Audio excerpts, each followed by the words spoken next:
ओम शांति। आज का वरदान है वैरायटी अनुभूतियों द्वारा सदा उमंग उत्साह से भरपूर रहने वाले विघ्न जीत भव।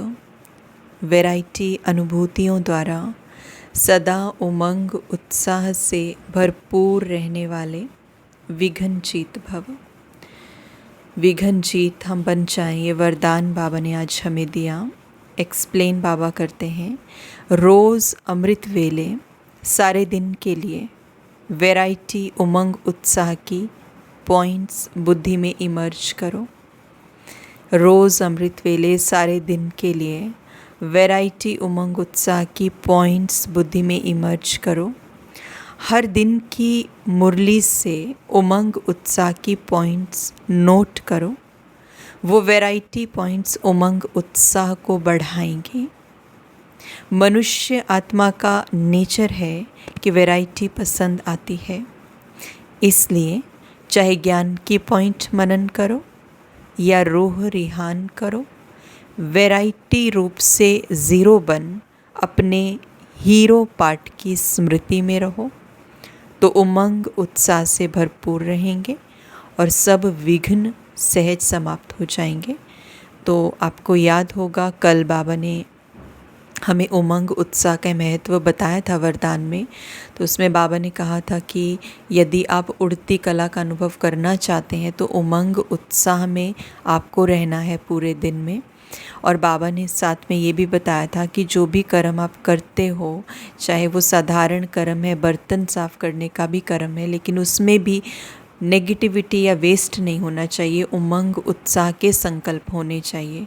तो उससे आपकी उड़ती कला की अनुभूति बढ़ जाएगी। और आज बाबा ने ये बताया कि वो उमंग उत्साह के संकल्प कौन से होते हैं। तो उसके लिए टेक्निक है कि सुबह जब अमृत वेले उठते हैं तो वैरायटी उमंग उत्साह की हम पॉइंट्स बुद्धि में इमर्ज करें। और उसके बाद दूसरी टेक्निक बाबा ने बताई कि मुरली से जब हम मुरली पढ़ते हैं तो उसमें से हम उमंग उत्साह की पॉइंट्स को नोट कर लें, उसको रिवाइज़ करें, बार बार अपने आप को रिपीट करें। क्योंकि बाबा कहते हैं कि मुरली से, क्योंकि अलग अलग पॉइंट्स हमें रोज़ के रोज़ समझ में आती हैं और मुरली से वैरायटी पॉइंट्स मिलती हैं, अलग अलग मूड हमारा बनता है उन पॉइंट्स के आधार से जब हम मनन चिंतन करते हैं। तो इसीलिए बाबा कहते हैं मनुष्य आत्माओं का नेचर भी वैरायटी है, तो इसीलिए उनको वैरायटी अच्छी लगती है।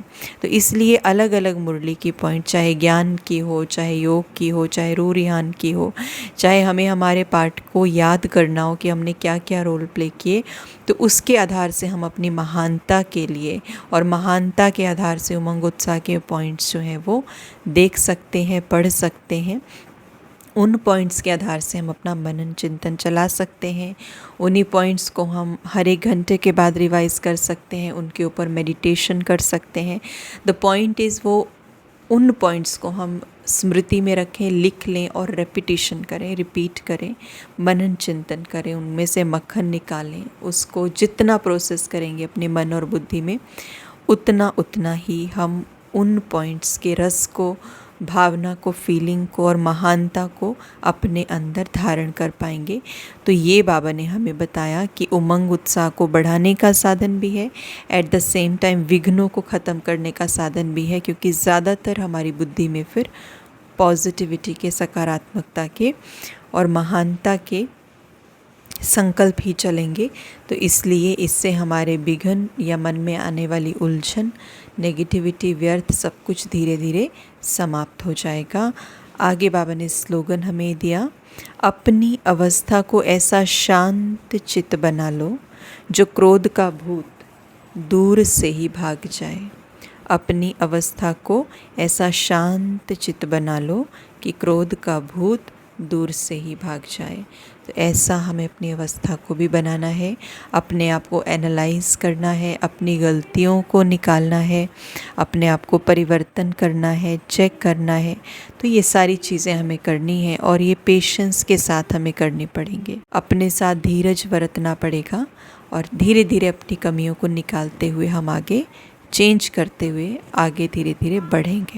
तो इसी तरह से हमारे मन के अंदर क्यों क्या ये ख़त्म हो जाए और कंप्लेंट्स ख़त्म हो जाए और मन के भीतर की स्थिति एकदम शांत, एकदम स्टेबल, एकदम मौन युक्त, एकदम से स्टिलनेस में चले जाए। ओम शांति।